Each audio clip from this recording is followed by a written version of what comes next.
All right, let's try a listening test. Listening practice.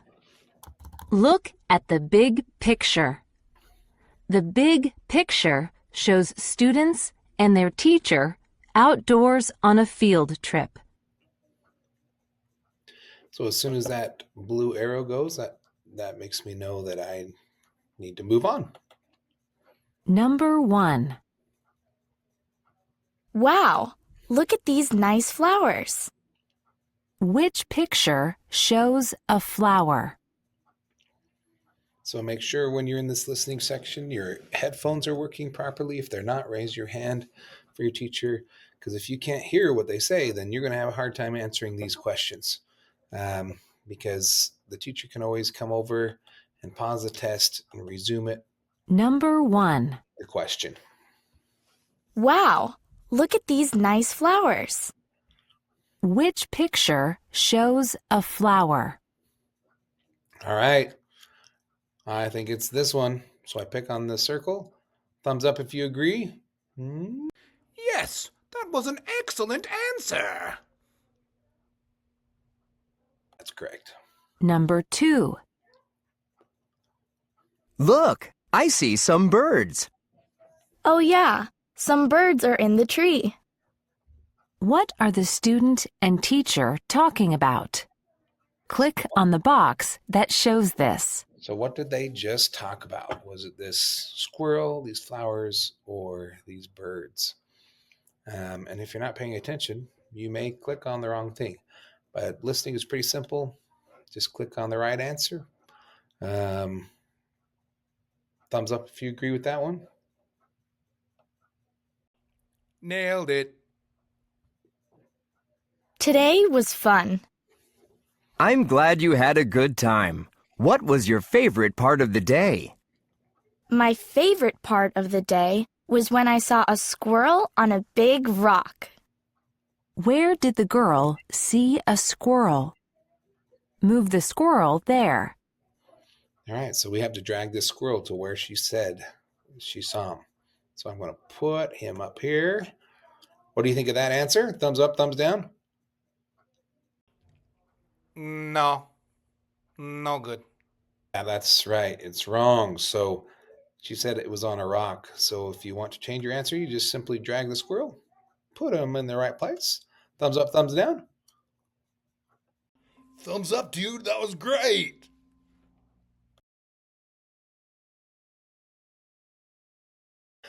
Okay, so Robert, Ava, and Mr. Green are reading about fish.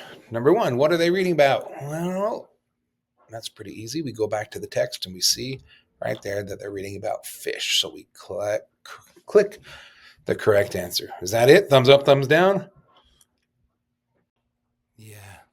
Yeah, that's perfect. That's awesome.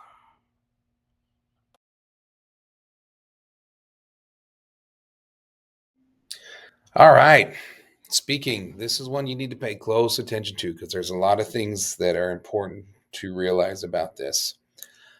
First off, before you even begin, they have you test your microphone. It may ask you up here if they can use your microphone, and you have to click allow.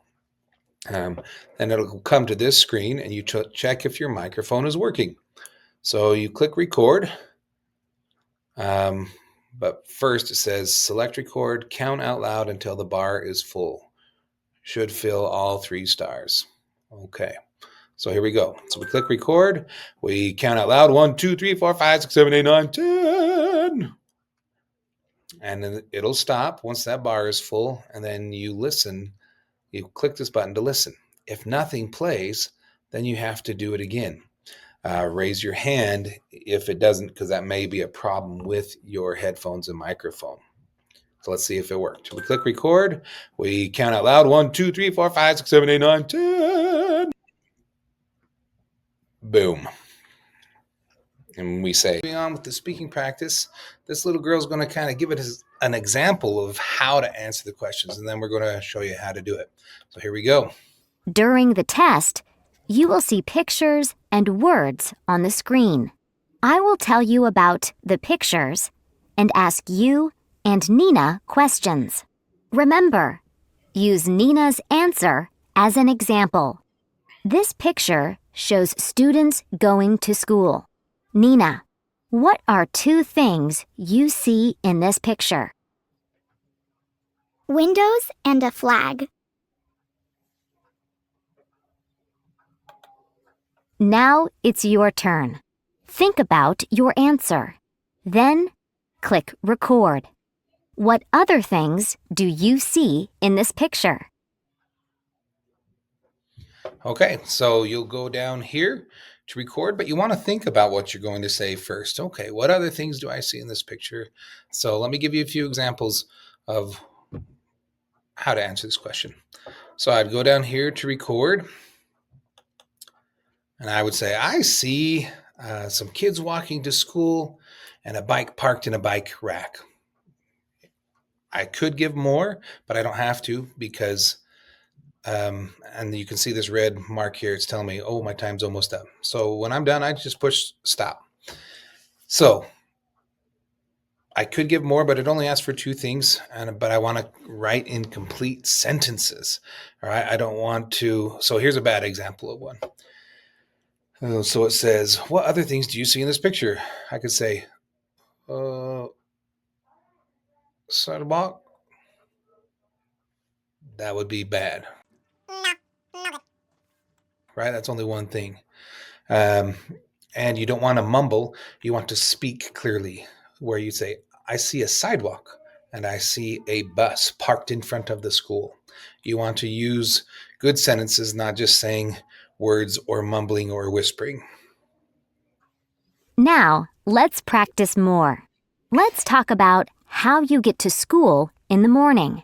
Students get to school in different ways. Some students ride in a car. Some take the bus. And others ride their bikes or walk. Nina, tell me about how you get to school. I get to school by taking the bus. The school bus picks me up from the bus stop at the same time every morning. Then it picks up more students and goes to school. Nina talked about how she gets to school. Now it's your turn. Tell me about how you get to school. Did you notice how Nina gave good, complete answers, had a couple sentences, gave a lot of details? That's what you want to do. So if I were to tell how I got to school, here's a couple examples. I'm going to give you three, and you tell me which one you think is the best. So here's example number one. In the car. Example number two.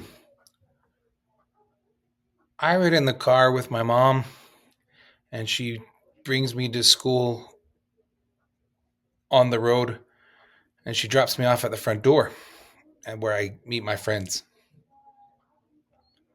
Example number three.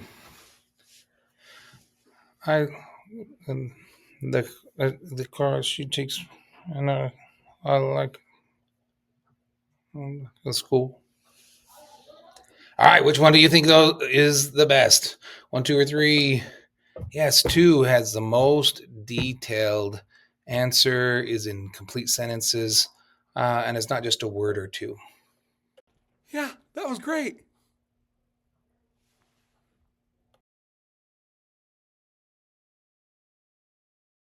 So here's an example of an upper grade writing test.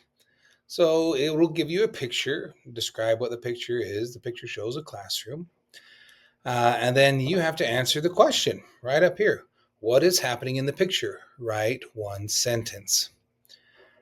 They give you a sample starter, like you could start it off like this, just to help get your brain going. You could say, a girl is. So I want you to look at the answer that I type and tell me if it's good or not. So I'll use their prompt. A girl is asking her teacher for help on her test.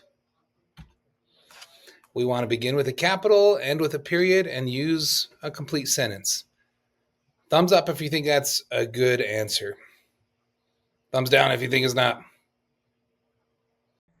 Thumbs up, dude. That was great. Okay, does it meet the criteria? Does it tell what's happening? And is it one sentence? Yes and yes. So that is a fine example. Let me give you another example here. Okay, let's say I started off a different way, saying the teacher helps. Okay, thumbs up, thumbs down if you think this is good or bad. No. Well, first of all, teacher is spelled wrong. Not a complete sentence, but it does have a capital. But to make this better, we would say the teacher helps Melissa try and answer the math problem. Period. That would make it much better. Okay, so pay attention to what the question asks and what's expected. If it says write one sentence, you should write one sentence. You could write more if you wanted, but at least do what it asks you to do. Okay, let's do this. As you can see, they gave you some ideas of things that happen at school that you may like. Do you have to write about these two things? No, you can write just answering that question. What do you like to do at school? Let me give you an example here. We're supposed to write two sentences, complete sentences, capitalization, and punctuation correct. So you tell me if this first answer is good. Me like play soccer. Thumbs up, thumbs down. That was terrible. You're right, thumbs down. Not two sentences, not a complete sentence even, and some misspellings in there. Okay, tell me what you think of this answer. There we go. Now it's a better answer. I love being a goalie and stopping everything that comes at me. So, two sentences describing what you like to do at school.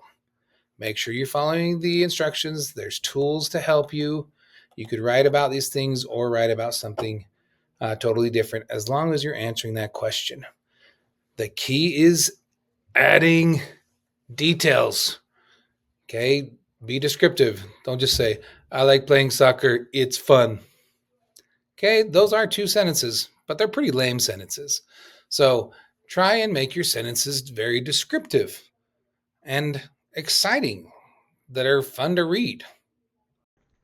Yeah, that was great.